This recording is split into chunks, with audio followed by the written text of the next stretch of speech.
Hey there, this is Patrice from patricewashington.com, where we chase purpose, not money.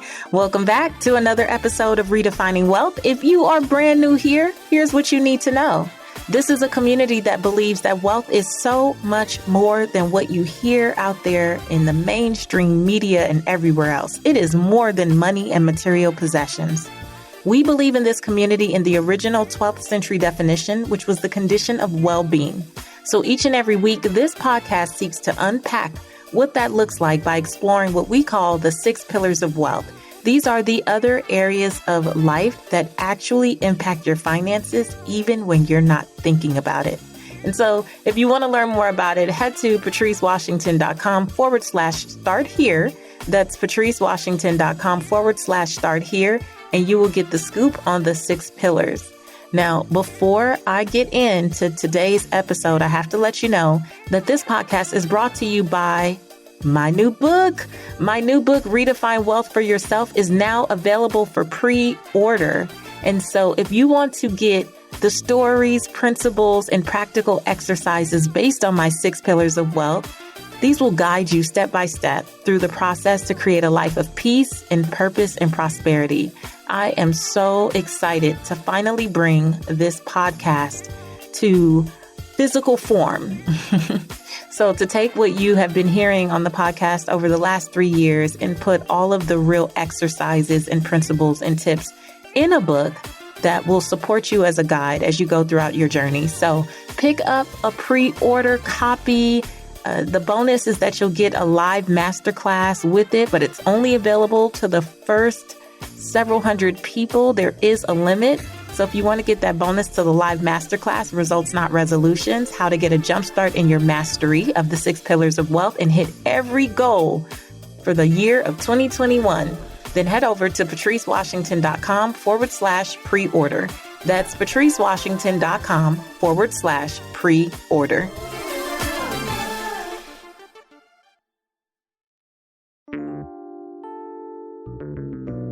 I think that the model that fits you is going to be totally unique and personal, like a fingerprint.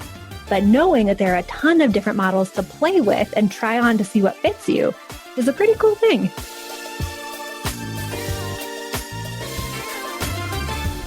You're listening to the Redefining Wealth podcast with Patrice Washington. In today's episode, we sit down with career coach Lisa Lewis Miller. She says it's time you know the 4 pillars of career fulfillment. Hey there, this is Patrice from patricewashington.com, where we chase purpose, not money. Welcome back to another episode of Redefining Wealth. If you are brand new here, here's what you need to know. This is a community that believes that wealth is so much more than what you hear out there in the mainstream media and everywhere else. It is more than money and material possessions. We believe in this community in the original 12th century definition, which was the condition of well-being. So each and every week, this podcast seeks to unpack what that looks like by exploring what we call the 6 pillars of wealth. These are the other areas of life that actually impact your finances, even when you're not thinking about it. And so if you want to learn more about it, head to patricewashington.com/start here. That's patricewashington.com/start here, and you will get the scoop on the 6 pillars. Now, before I get into today's episode, I have to let you know that this podcast is brought to you by my new book. My new book, Redefine Wealth for Yourself, is now available for pre-order. And so if you want to get the stories, principles, and practical exercises based on my 6 pillars of wealth, these will guide you step by step through the process to create a life of peace and purpose and prosperity.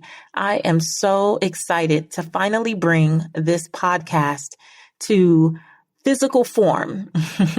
So to take what you have been hearing on the podcast over the last 3 years and put all of the real exercises and principles and tips in a book that will support you as a guide as you go throughout your journey. So pick up a pre-order copy.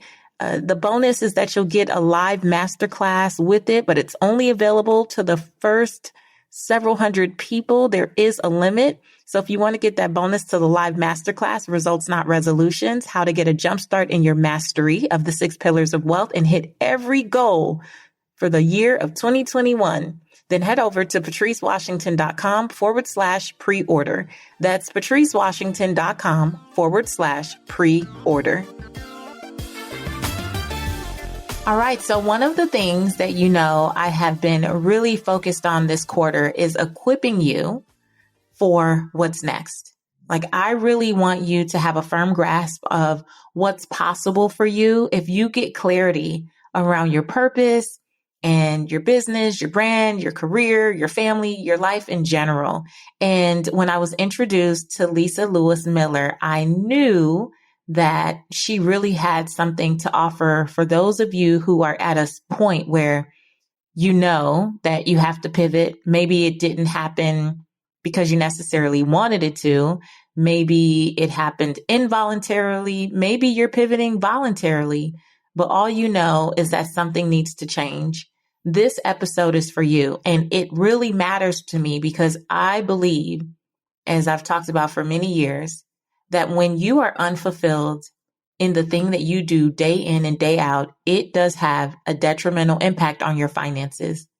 It creates a void that gets bigger and bigger and bigger as the years go on, and no house, no car, no vacations can fill it. It can feel good in the moment, but on a long-term basis, there's still just that void. And so I want you to be fulfilled in the work that you do day in and day out. And I brought in the big guns to help us. If there's a job out there, Lisa Lewis Miller has probably done it. Lisa is a career change expert, author, and the founder of Career Clarity, a company helping individuals step into the careers they've been dreaming of. Lisa's work has been featured in Business Insider, U.S. News and World Report, Fast Company, Refinery 29, and so much more. She's also received her coaching certification as one of only 7 people in the world trained in the pivot method. If you're looking for someone who will believe in your career happiness as strongly as you do, then look no further. Without further ado, here is Lisa Lewis Miller.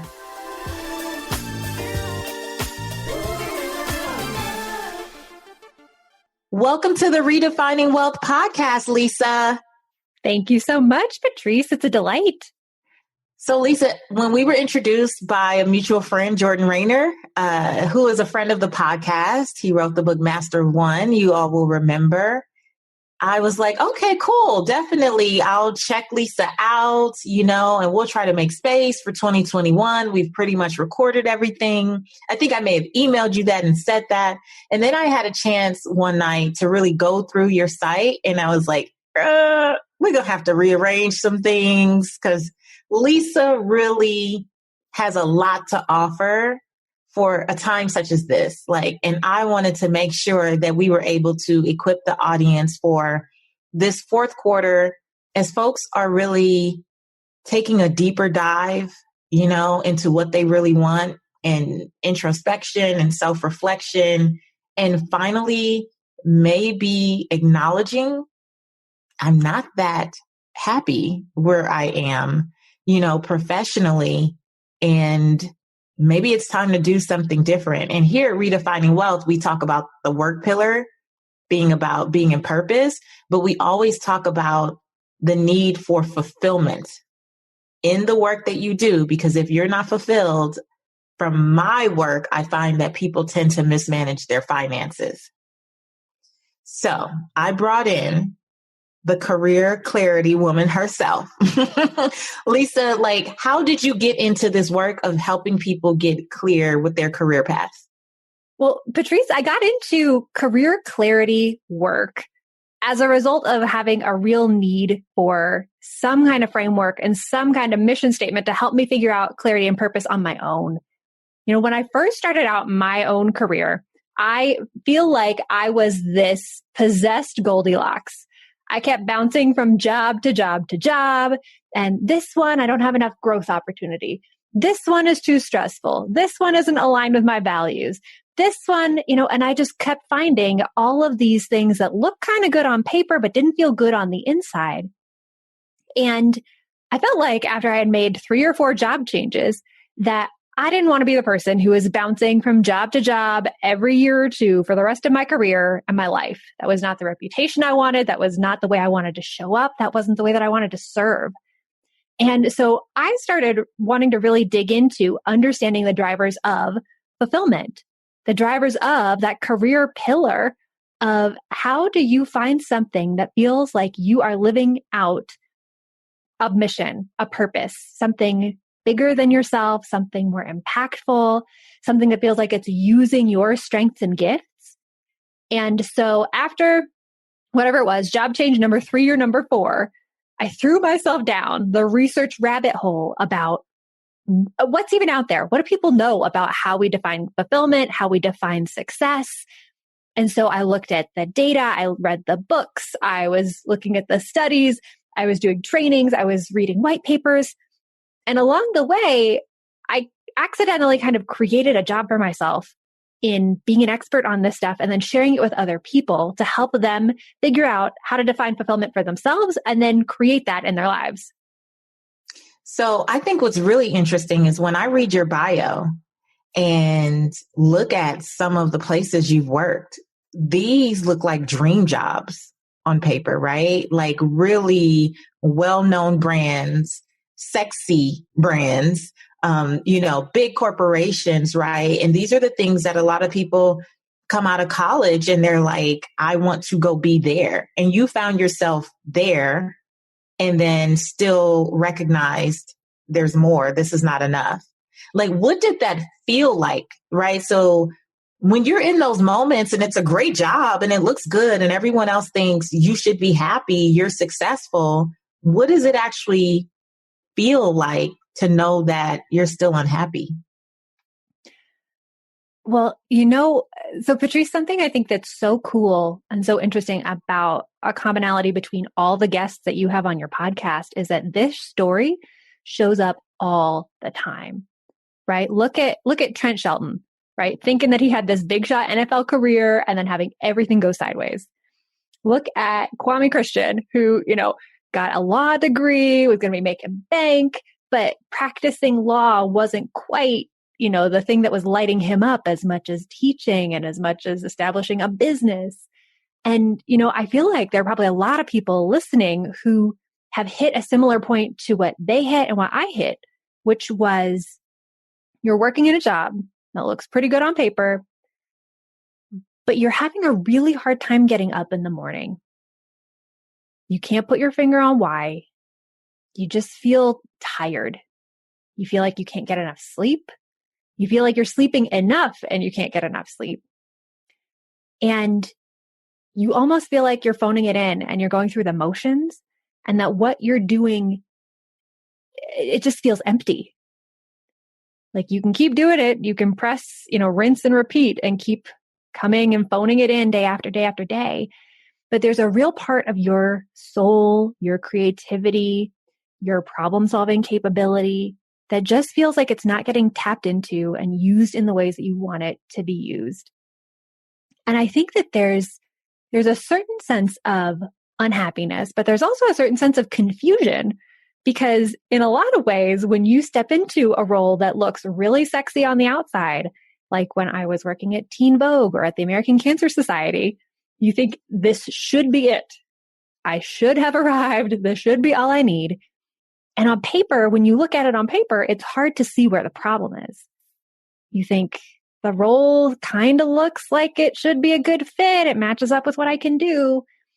But if you don't listen to that feeling of tension or friction coming up inside of you, it can sometimes be easy to miss that you're even unhappy and just feel like you are stuck swirling in confusion. Oh, that's so good, Lisa. That is, you broke that down so well. And it makes me think of over the years, and I know you've worked with over 500 clients, and I've worked with, many clients over the years too. And I find for a lot of people, it also makes them confused about what their gifts actually are.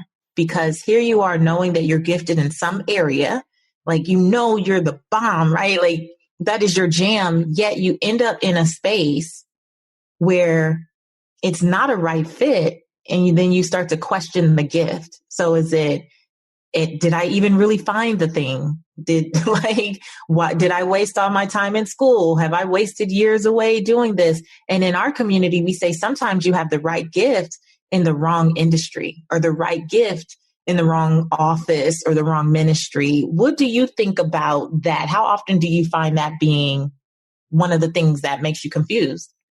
Oh, all the time. And I think that the things that make you doubt your gifts can come in all different varieties, all different flavors, right? Because sometimes the things that make you doubt your gifts are straight up biases and prejudices, right? If you are in a situation where you are part of an underrepresented identity, an underrepresented group, be it race, be it gender, be it sexual orientation, be it religion, be it whatever, and you start getting microaggressions at work, it's going to make you doubt so much about the core of who you are and what you believe in, what you think is right, what you think is worthy, what you're being asked to do by your employer. And so that can be an incredibly, incredibly painful thing to have happen. But even if that's not what's happening, right? You're not in a position where you are experiencing bias or discrimination. There's still tons of other reasons why there can be misalignment that creates that doubt and fear and nervousness about what's to come.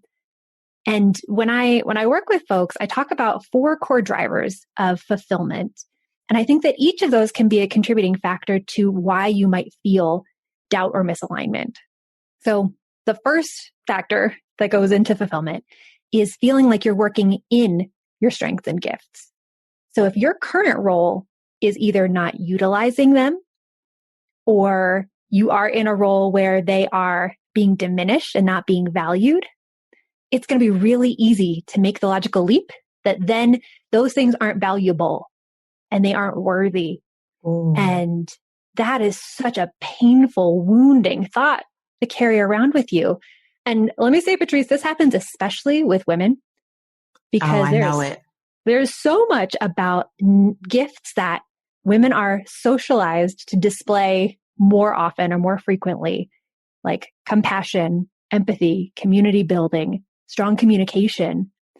And there's so much about the patriarchy, that oftentimes diminishes some of those quote unquote soft skills and treats them like they're not valuable, when in reality, they are the glue that make it so that we can conduct business in the first place. Right.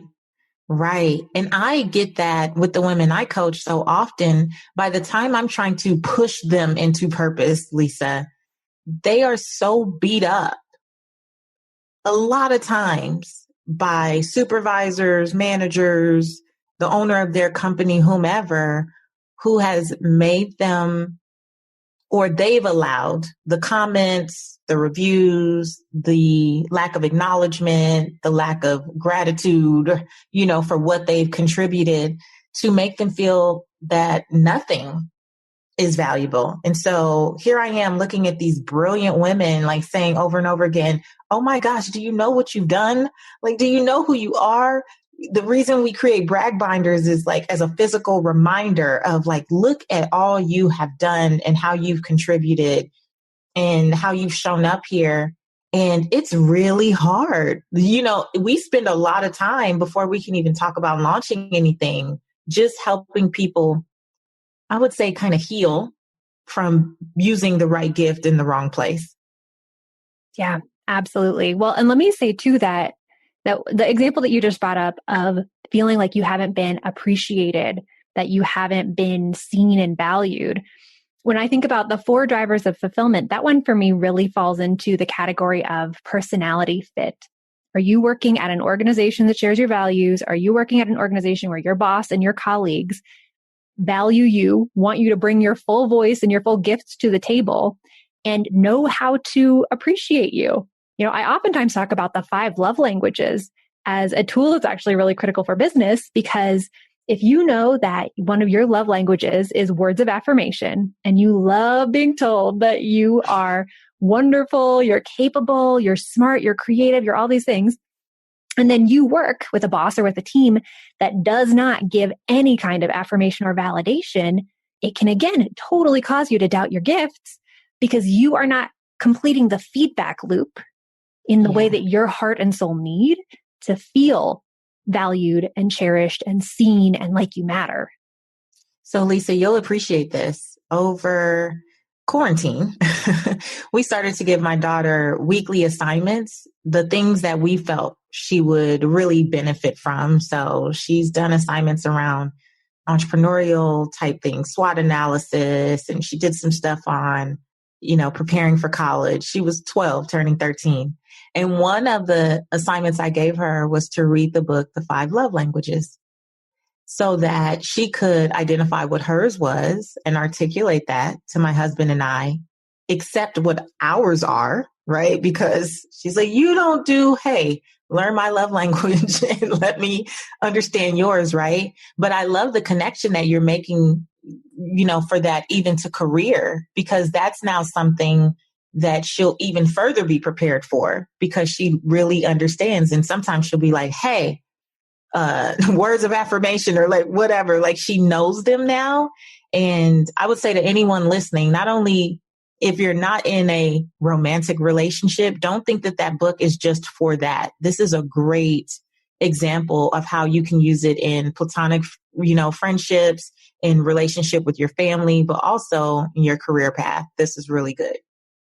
Oh, yeah. Well, and Patrice, I think that too, the gifts part of love languages ties in so much to the money, money, money part of your pillars. Because if you have certain things that are gifts that would make you feel validated and appreciated, be it bonuses, promotions, raises, if you're not getting those at work, it would be no surprise, again, that you would be feeling not valued, doubting your strengths, doubting your gifts, wondering if this is a place for you to stay. And you're right to doubt that, right? Because there's so many different organizational cultures and so many different managers and teams out there that there's one out there that's going to be a better fit for you where you can still bring your gifts to the table and make a difference the way you want. I think that's the thing though. So many people I find seem to be stuck because they think that's the only place, right? Like there's so many opportunities out there. And I know when we're in a dispensation of time when there is so much job loss, right? Especially now, it's like, well, people are already losing jobs. So I just need to be grateful and sit here and continue to take it. What do you say to people like that who are like, well, I got to just take what I can get. I can't be concerned about fulfillment and actually enjoying my job. So that exact statement is something that I've taken to calling gratitude shaming. When we are feeling like I'm not grateful enough for what I have, therefore I do not deserve anything else. And you shame yourself by trying to make yourself more grateful and more appreciative and almost more willing to settle. That is, what you're articulating is really common. And it's a really painful way that we're weaponizing gratitude and all these beautiful personal development topics against ourselves. And we cannot be in the business of weaponizing gratitude against ourselves. I'm a big believer in the yes and philosophy that yes, you can be grateful for what you have, or you can work on being even more grateful for what you have. And that is no reason to squish your ambitions. That is no reason to stop aspiring and dreaming and desiring for more. That is no reason to tell yourself you have to settle for the rest of your life. I sure hope someone listening gets that in their spirit, that you don't have to settle for the rest of your life. And you can be grateful for where you are and yet still desire more fulfillment, more joy, more peace, more. You are worthy of that.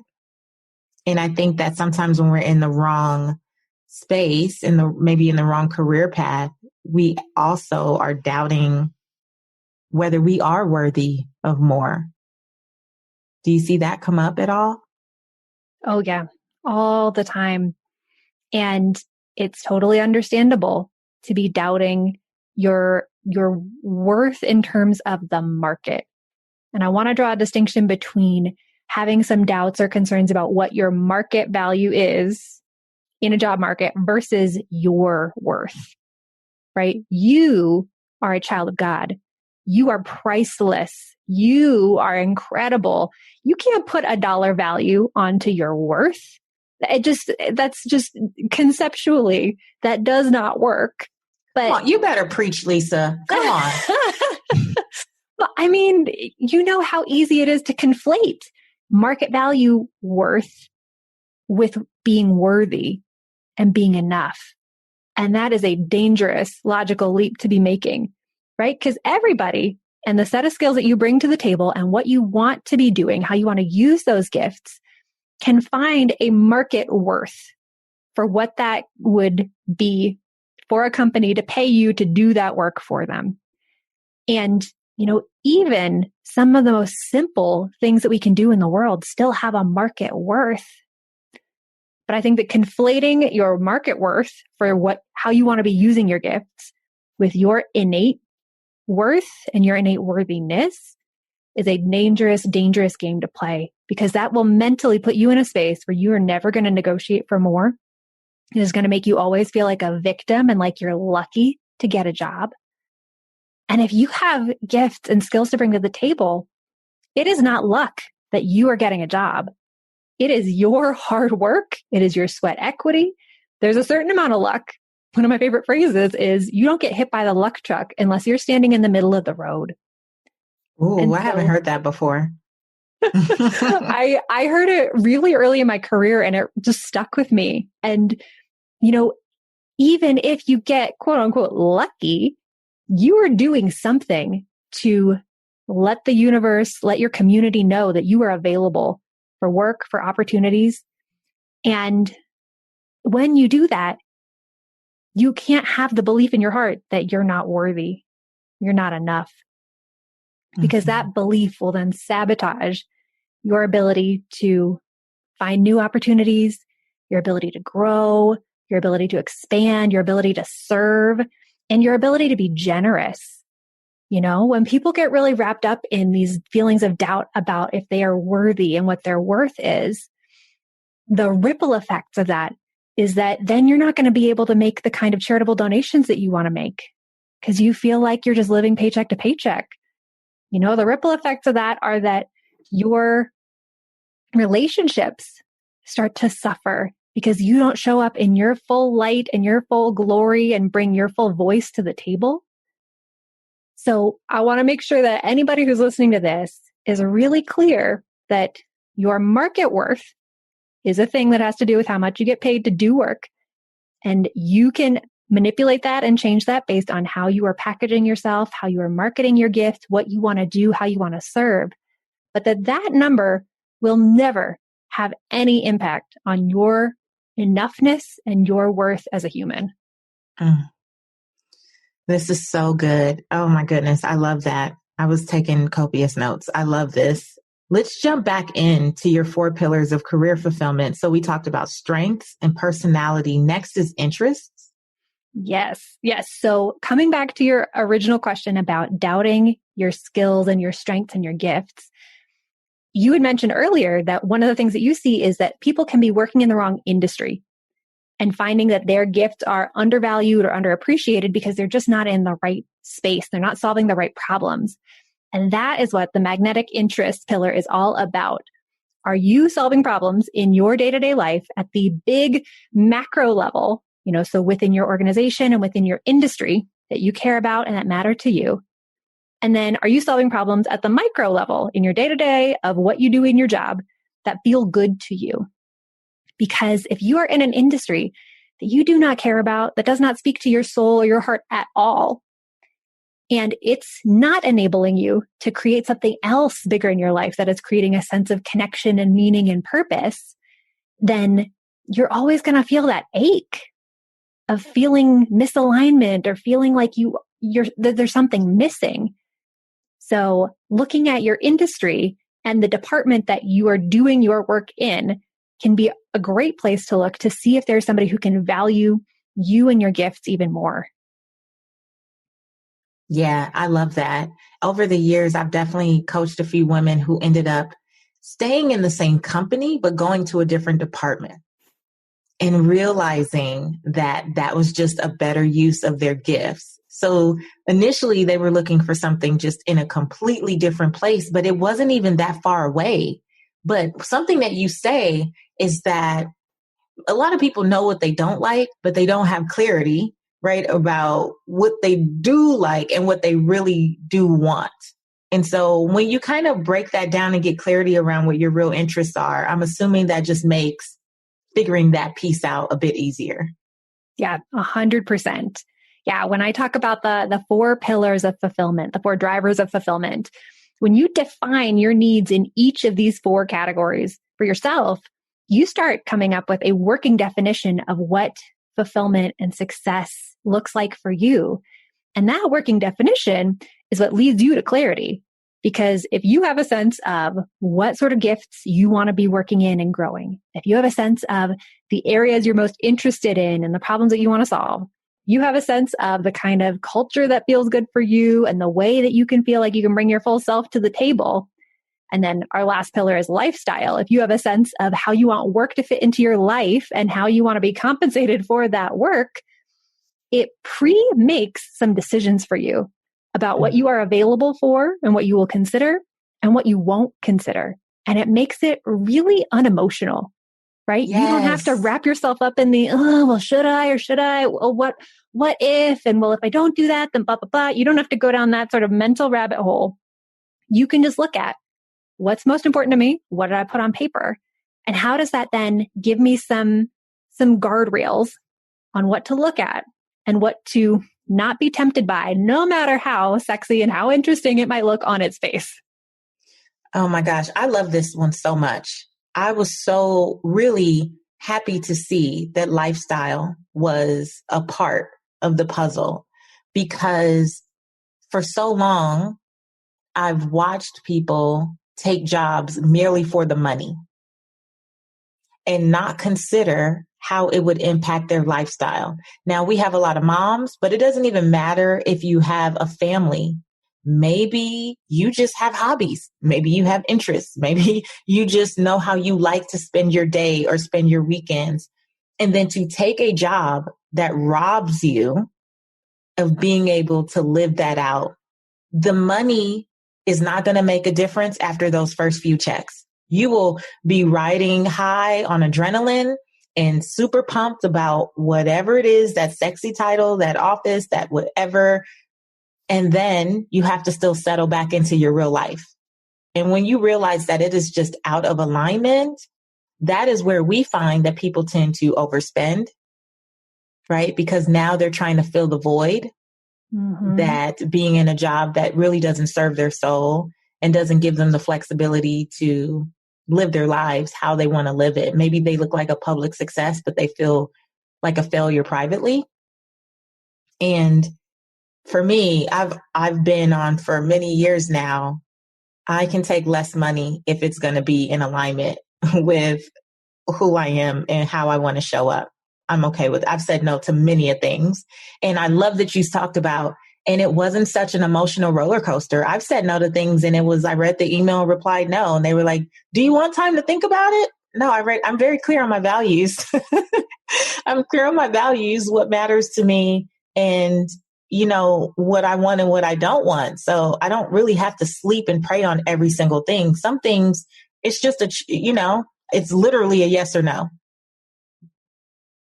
And that's such a beautiful place to arrive at, where you feel like you can just chill, that there's no drama. You don't have to stay awake, lying in bed, sweating it out late at night, that it just feels clear and peaceful. And like it's like a bell is ringing inside of you of either, oh, yep, that's totally aligned. That is on mission. That is on purpose. That's in all, it fulfills so many of my fulfillment drivers.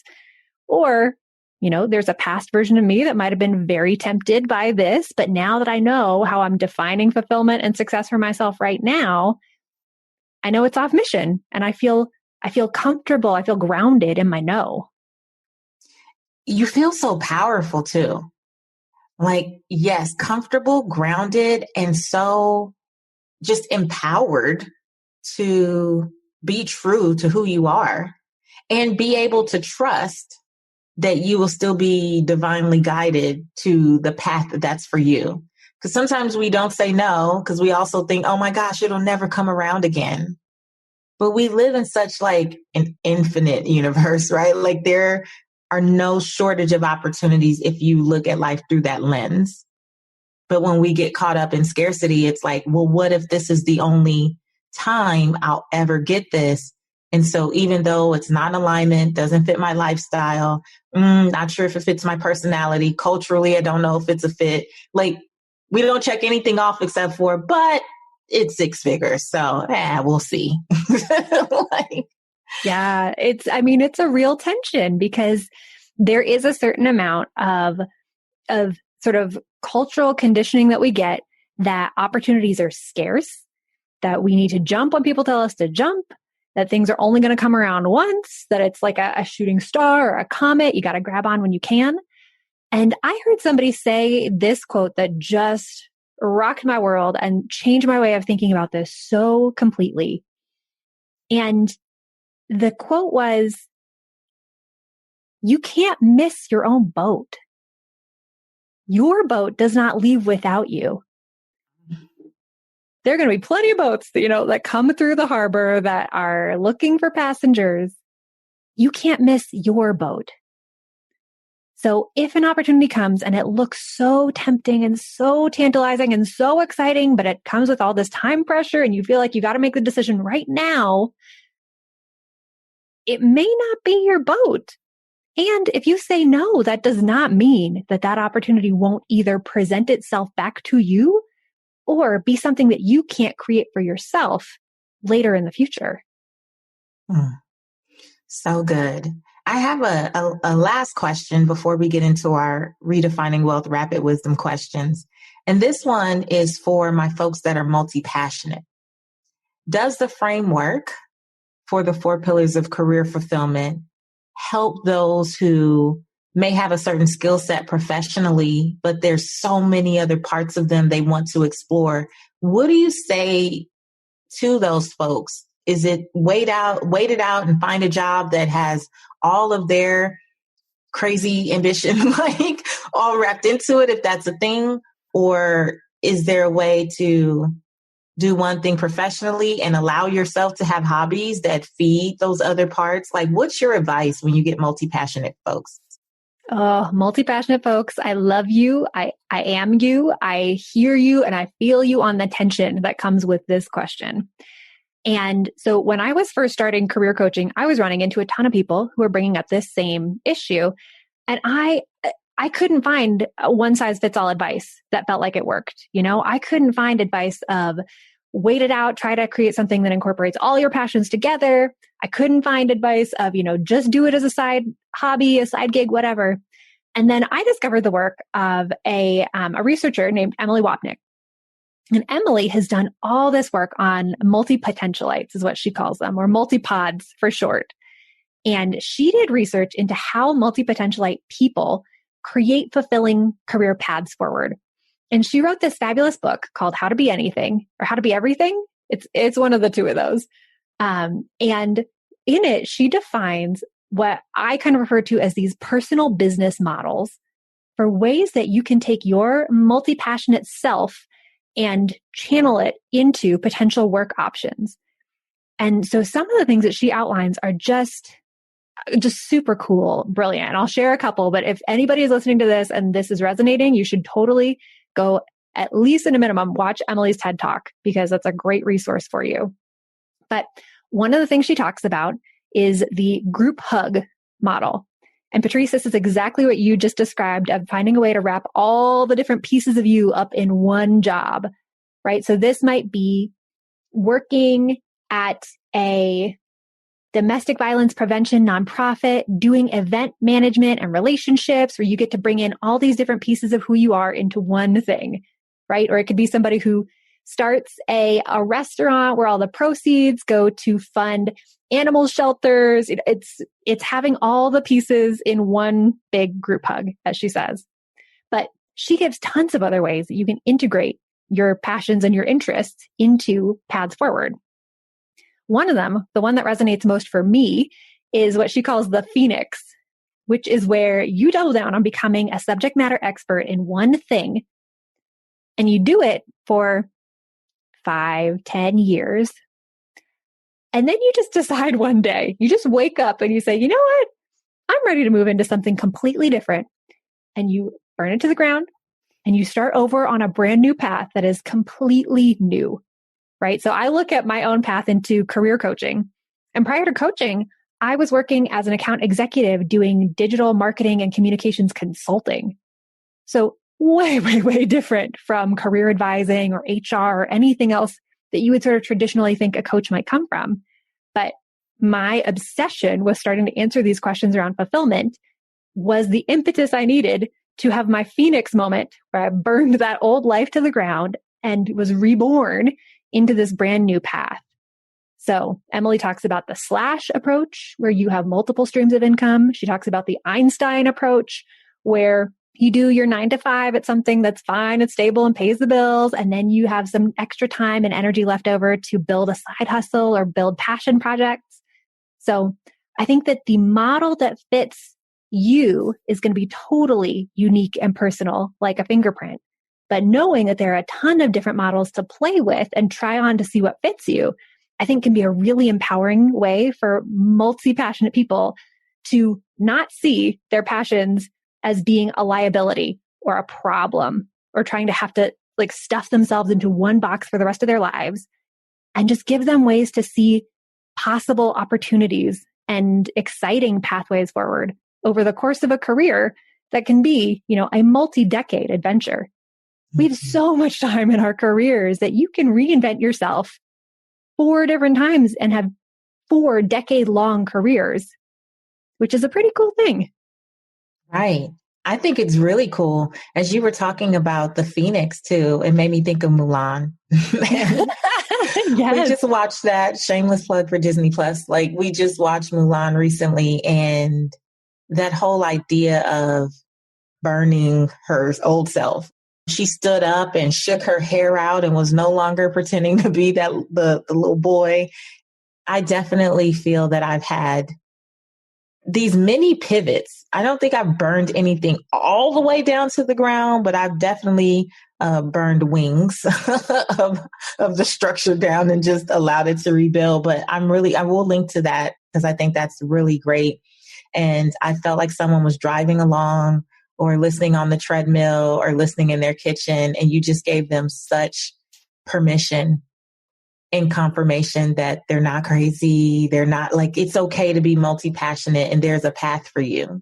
So don't feel like because you don't know the exact thing that there's nothing for you. That's really good. Well, before I let you go, Lisa, I'm going to ask you some redefining wealth, rapid wisdom questions. So just tell us the first thing that comes to mind. Okay. All right. I'm ready. How do you define success? I define success as feeling the way you want to feel in your day. And this is like a hard definition for me because when I get real honest with myself about that question, I can always find little places to keep improving and little places where I can take some friction out of my life or little places where I have been trying to audition for somebody else's definition of success and it isn't working and isn't fitting.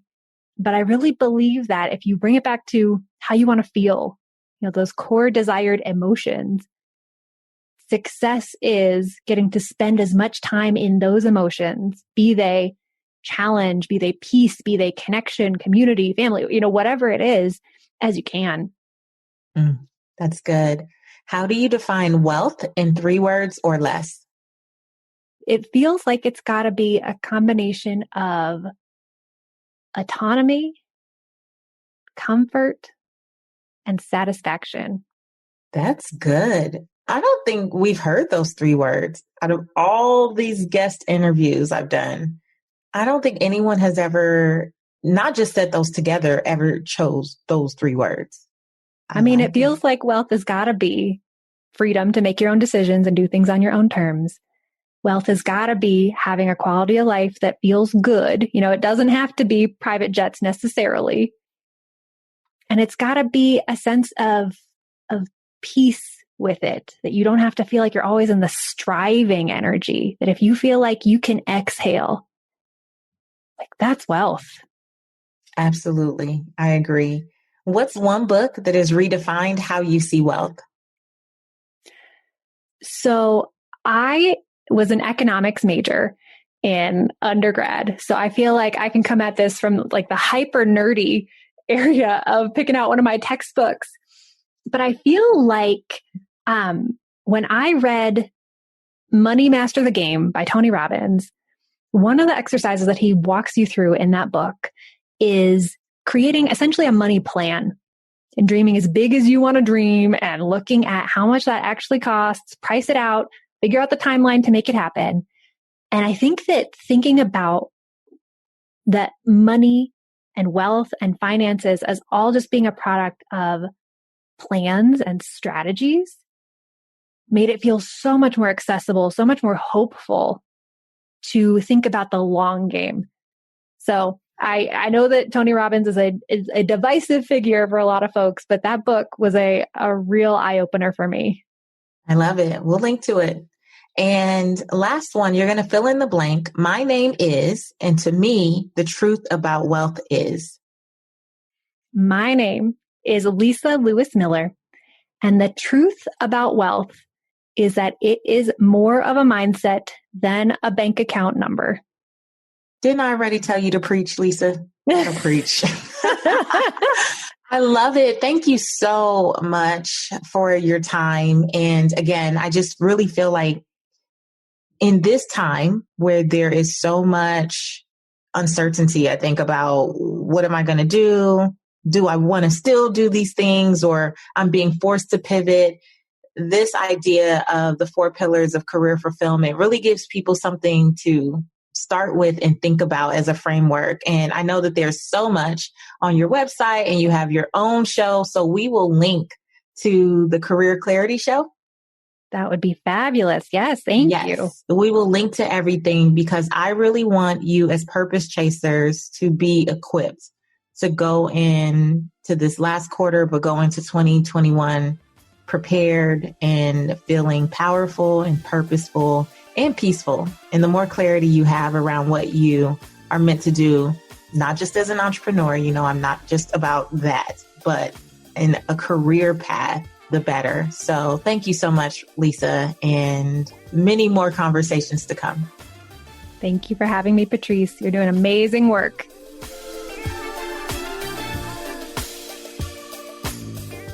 Okay, wasn't that such a yummy conversation? I really loved Lisa's 4 pillars.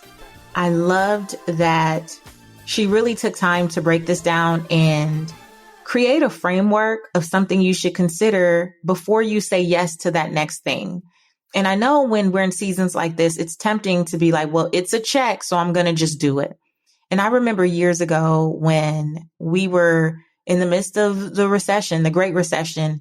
And I remember Gerald, my husband, looking for jobs and going, well, this one pays this and this one pays that.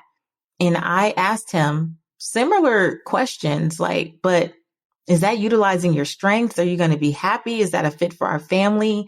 And I didn't know anything about the 4 pillars of career fulfillment, but I know him saying no, right? Being able to answer those questions honestly and say no to them really helped set him up for the different jobs he would go on to take and the opportunities he was able to capitalize on. And so I've seen this for myself, right? Not just for me as an entrepreneur, but even for my husband who went on to be employed by someone else. I've seen it for myself. And when I say that these things allow us to chase purpose, not money, asking these questions, leaning into the answers, allowing ourselves to not be so emotional every time something comes up, but knowing, because we know in our hearts what's right for us, it really does work.